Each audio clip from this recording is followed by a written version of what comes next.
Hi everyone, it's Stephanie back with another dyeing video. I guess I'm on a dyeing roll right now.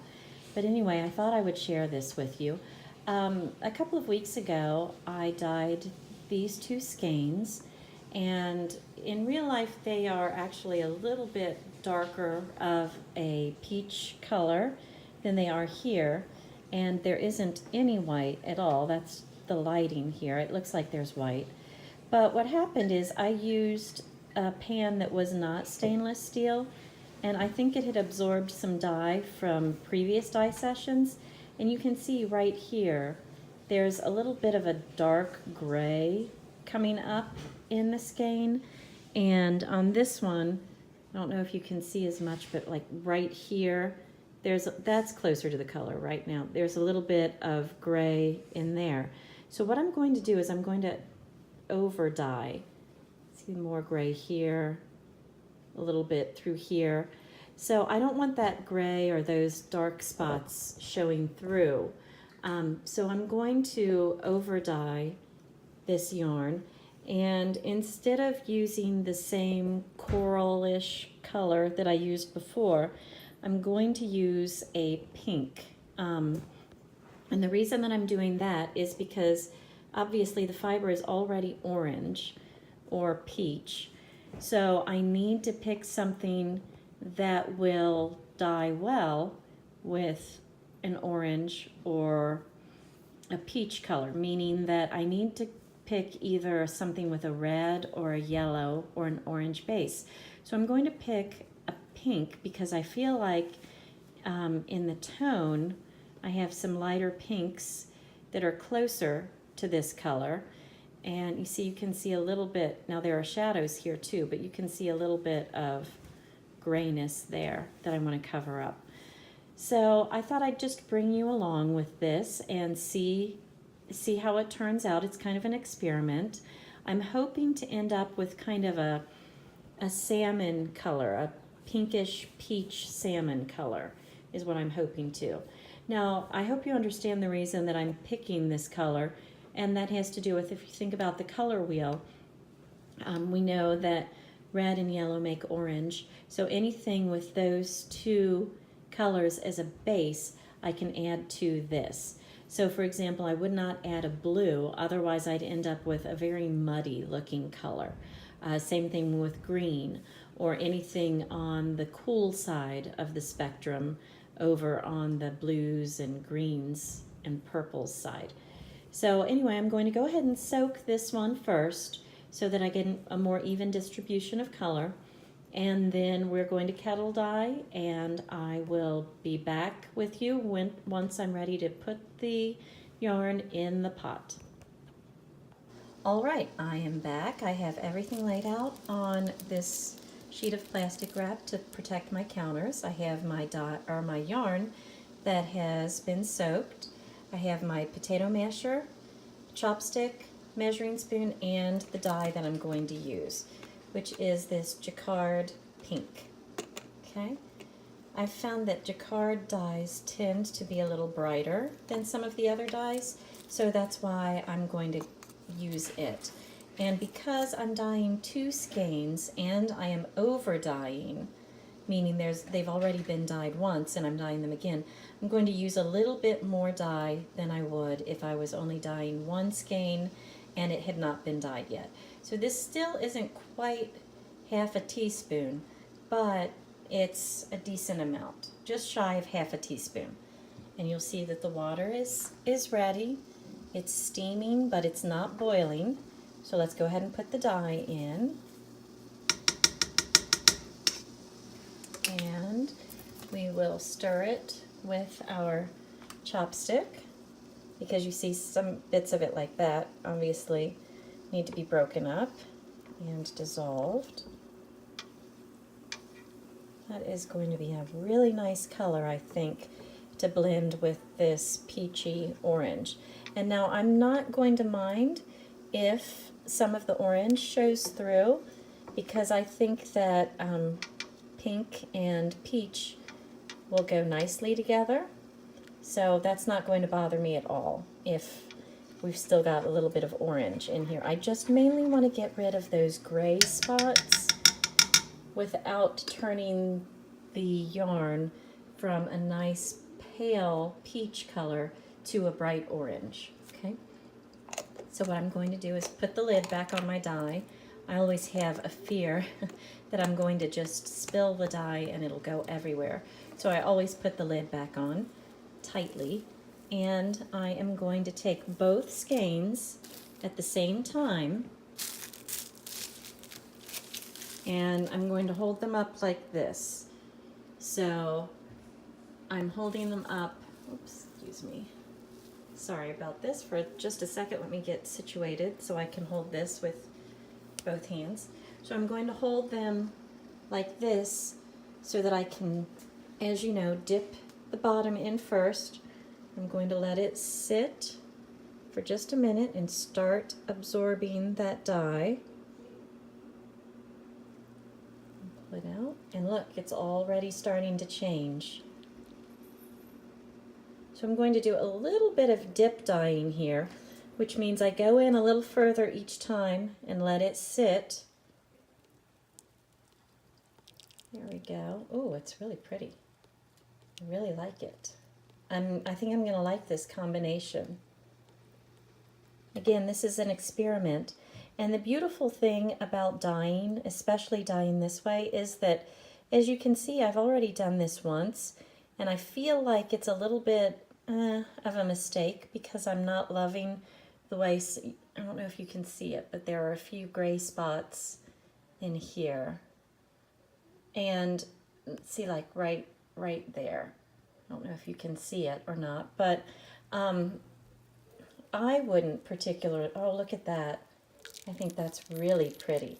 So the part that that's hit the dye first is this bottom part, and it will be a little bit darker than the parts that are going in afterward, and I like that idea.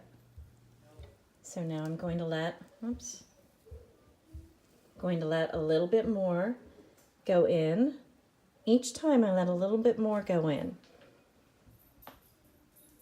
And I let it just sit for a few seconds, and then I take it out. And what this will do is it'll produce some beautiful variations in tone. So you can see it gets darker the more we get to the bottom. It goes up a little bit lighter, showing a little bit more of the peach. And so what I was saying is the great thing about dyeing is that you really can't make a mistake. If you do make what you think is a mistake, it's really easy to correct by doing something like this. Okay, now I'm not pulling the bottom pieces out. I'm just adding a little bit more, and I'm almost to the end. And this is basically dip dyeing, is what this is. Just pull it in and out of the dye, and your arms need to be awfully long. Okay, and I think this time I'm going to let it go because I can already tell a lot of the dye is being exhausted already. So I might need to add some more dye as we go. But there we are. Time for the potato masher. And just make sure that all of this is in the water. So here we have it all in the water, and we are just going to let it sit for about 15 minutes and then come back and check it. All right, so 15 minutes have passed. Let's see what we've got here. Oh, it's very pretty. That's pretty much exactly what I was going for. Let's see if the dye's been exhausted. I don't know how much you can tell here, but there's a tiny, tiny bit left. So I'm going to let this sit. I'm going to turn off the heat. Now it's almost, you can see it's almost completely gone. And so I'm betting that the yarn won't absorb any more dye, but I'm going to go ahead and just turn off the heat and let it sit. You can see the different color variations already, which is exactly what I wanted. I wanted some pink, I wanted some of the peach to show through, and I wanted those dark spots mainly to be covered, which it seems like they are from everything I'm looking at here. So yeah, I'm real happy with it so far. I'm going to let it sit while I'm at work, and then after work I will come back and rinse it, put it through my little dryer, and then show you what we've ended up with. But for now, so far, I'm really happy with it. All right, I'm back. I actually ended up letting this sit overnight because I got home from work late. So let's take a look at it. Okay, it looks like we've got some beautiful pinks and oranges, just some gorgeous colors here. And I can already tell it looks like all of the dye has been exhausted. Let me grab my chopstick here, or potato masher, whichever one I can get first. Potato masher it is, but let's pull this back. Yep, look at that. It absorbed every single bit of the dye. And I can already tell that the yarn is brighter than it was, which I'm really happy about. And it has several variations in color. See, we've got some pink over here, a little bit more peachy color over here, lighter pink, darker pink right here. This is exactly what I was going for, so I'm very happy with this. Okay, so what I'm going to do now is I'm going to take it over to the sink, dump out the water, wash and rinse the yarn to make sure that any dye that hasn't quite been bound to the yarn is rinsed out, because we don't want it to bleed ever after we finished using it. And then I will dry it a little bit in my dryer, and then I will come back and show you what it looks like. So I wanted to show you really quick, before I get to showing you the yarn, exactly what I use to spin out some of the water that is in the yarn after I rinse it out. I've already taken the yarn out of this, but this is the Nina Soft, and it is just a little portable dryer. What you do is you would put the yarn in here, then you cover it with this, and you let it spin for about 5 minutes, and it gets out. Like, it got out all of this extra water here, even after I had squeezed out all of the water I could and, you know, dried it with a towel and all of that. So anyway, this was a great buy. I got it on Amazon, and I would highly recommend it if you are doing a lot of dyeing, because it cuts down your drying time, I mean, more than in half. Now, the yarn doesn't come out completely dry, but it only takes a couple of hours of drying after it comes out of the Nina Soft to be completely dry. All right, so I have washed the yarn, and I have spun it out in my little dryer, my little portable dryer, and here is what we have. And now the lighting's a little bit off here. It's actually a lot warmer. It's showing up, there we go. My daughter turned on the overhead light for me. That's a little bit better. It's actually a lot warmer in real life than it is showing up here. It's showing up cooler on this screen, but I've got exactly what I wanted, which was different tones of color through here. We kept a lot of the nice peach color here, but we added this pink in through here. And you can see in parts or in places the pink is darker. That's what happens when you dip dye.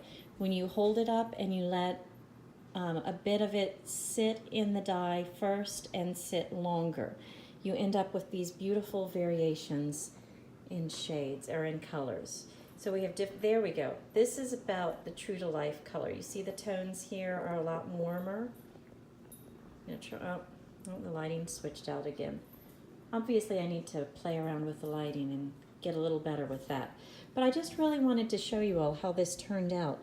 and show you that if you are dyeing yarn or fiber or anything else, it's not a big deal if something turns out the way that you, in a way that you don't particularly like. You can just go back and over dye it, and it turns out to be often even prettier than you would have expected, because I'm really in love with this yarn right now. And these are not even my favorite colors, but I think this would be a beautiful shawl or a beautiful light sweater. It just, I'm really happy with how this turned out. So anyway, thank you for watching, and until next time, happy fibering. Please continue liking and subscribing and commenting. I really appreciate all of that. It really helps motivate me to make more videos. And I'm not sure, but I might be making another dyeing video next. I'm not sure what's coming up next, honestly. I'm on a bit of a dyeing kick right now. But I promise we'll get back to spinning and weaving and knitting and all of that really soon. So until next time, happy fibering.